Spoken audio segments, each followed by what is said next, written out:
What was your "you must be kidding me" moment? Intake clinician. Therapists of Reddit. What was your "you must be kidding me" moment? Intake clinician here. What brings you in today? I'm here for porn addiction. At this point, not the weirdest thing I've heard. Let's go with that. Okay, tell me about it. I watch it 3 times a week, for 15 minutes or so at a time. My girlfriend said I'm an addict and forced me to come in.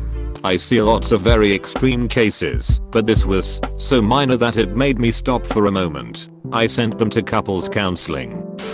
My hyper-conservative parents sent me to an addiction therapist because they found out I smoked pot occasionally in high school. The therapist they chose was a former White House drug czar, a renowned authority on cocaine addiction and hard drug abuse, and an expert on rehabilitating extreme problem cases. My parents must have spent a fortune and pulled strings to get me an appointment. The first session he asks me what drugs I use. I told him I smoke pot like once a week and that was it. After a few rounds of "come on, you can trust me and we can't begin treatment until you admit your problem," he realizes that I really do only smoke pot once in a while and literally says, "You have got to be kidding me. Tell your parents you are a normal teenager and you don't need to come back."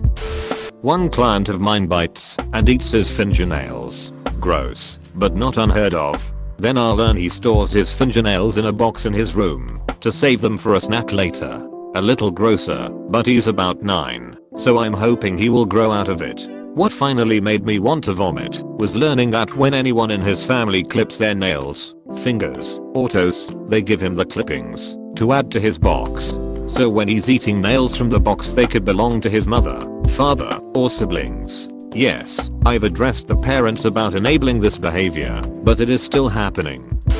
One that sticks out in my mind was a mother that brought in her 5-year-old for therapy because she was into Disney princesses, which are clearly sexual, and since a 5-year-old is non-sexual, this must clearly mean she's being sexually abused by a close family member. I've also worked with countless couples who have come to counseling for adultery wherein adultery equals porn. One client even became suicidal because she caught her husband jerking off after not having sex with him for months. I know everyone has different values, but come on, y'all.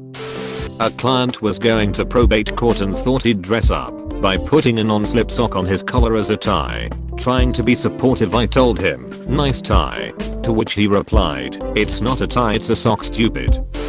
I used to work with children that have autism and Down syndrome, which means a lot of play therapy. I had my moment when one of my clients wanted to sit on my lap while we practiced reciting animal cards followed with their corresponding noise. Forgot what animal noise I made that made him laugh so much that he ended up peeing on me from the laughter. That night was also date night.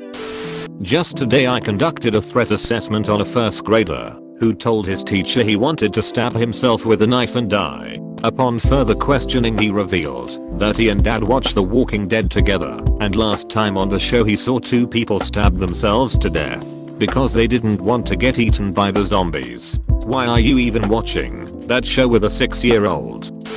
I was working surveillance one night at a psych ward, keeping a close watch on a mentally ill patient. Right before my shift started, I was briefed that the patient had started eating one of the light bulbs and attacked a nurse. At around 5 AM he woke up and saw me eating there at the end of his bed. I said good morning and he didn't reply. About 15 minutes of silence went by before he stood up and stared out the window and said, "A person is most vulnerable while taking a shit." I didn't sit back down for the rest of my shift. Social work, not therapy, but close enough. Me, we need to think of some new ways for you to discipline your daughters other than spanking. Client, but my parents did it to me and I turned out okay. Me, stares at this high school dropout drug addict who has spent his entire adult life in and out of jail/halfway houses, can't get a job, and had his 3 kids removed for abuse and neglect. Okay, I actually did successfully turn this around in a gentle way and make him realize he hadn't actually turned out okay. Not a therapist yet, but I'm currently taking a counseling and therapy university course, and we occasionally hear some stories from our professors in lectures or tutorials. One sticks out in my mind because I'd never seen an entire class shocked into silent horror before. A guest lecturer told us about a client he had who used a craft knife to cut open his own scrotum and took out what was inside because he wanted to look at it and play with it. I had a client, an older female refugee, that I worked with for several months before she told me that she had court the next week and was worried because she could be deported if found guilty. She didn't tell me earlier because she was ashamed and suffered in silence. She was living with extended family and the family got busted for smuggling and selling cat, a stimulant narcotic. The family determined that she would take the fall for her husband and sons who were behind the operation. At the arrest, the police brought an interpreter for a different language, from a different ethnic group, in a different country than the client was from. On top of that, she said the police didn't have an interpreter present during the questioning at the station and she waited there for almost 2 days until they found an interpreter for her language. I asked her if she understood what was happening and she said her lawyer, public defendant she met once, told her she would be deported. Beyond that, she had no understanding of the situation, process, etc. I had seen her psych eval stating that she had the cognitive equivalent of a 7-year-old. So I told her that we have information that could help her case and that her lawyer should see it as soon as possible. This was on a Friday, court was on Wednesday and the client didn't know the name or any information about her public defender. We got a friend to help her collect the information. The client brought it to me on Monday, signed the Roy. Lawyer called me back that afternoon saying they've got nothing to help this poor woman, even though the case seems completely set up. I told the lawyer that we've got a whole bunch of insight and data and records that will get the charges dropped. I didn't work Tuesdays and was going nuts worrying and hoping everything would get to where it needs to and in the hands of the people who need to see it. On Wednesday news from court comes that all charges were dropped. I used to get all kinds of sprung on me at the last minute, then have to perform all kinds of bureaucratic trapeze maneuvers to alter the outcome of high stakes situations. I wrote so many letters. I was hired to be a mental health provider, but I ended up doing tons of case management because nobody else wanted to.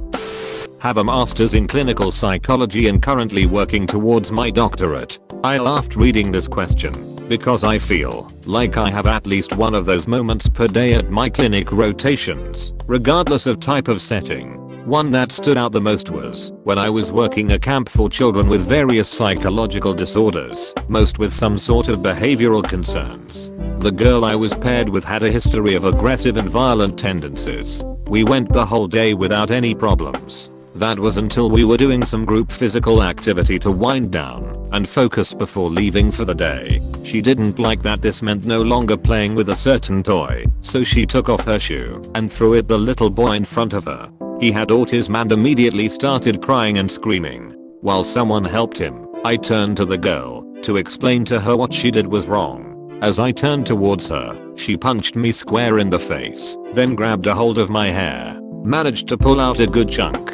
I'm about 5'1" and this girl was maybe 1 or 2 inches shorter than me and had about 20 pounds on me, despite being 9 years old. Trying to get a safe physical restraint was difficult and comical to say the least.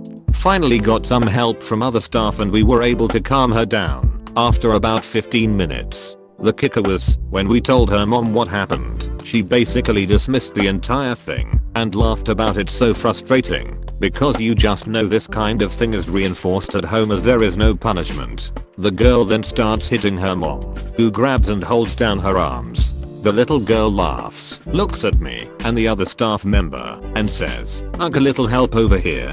Are you going to let her do this to me? She's hurting my arm."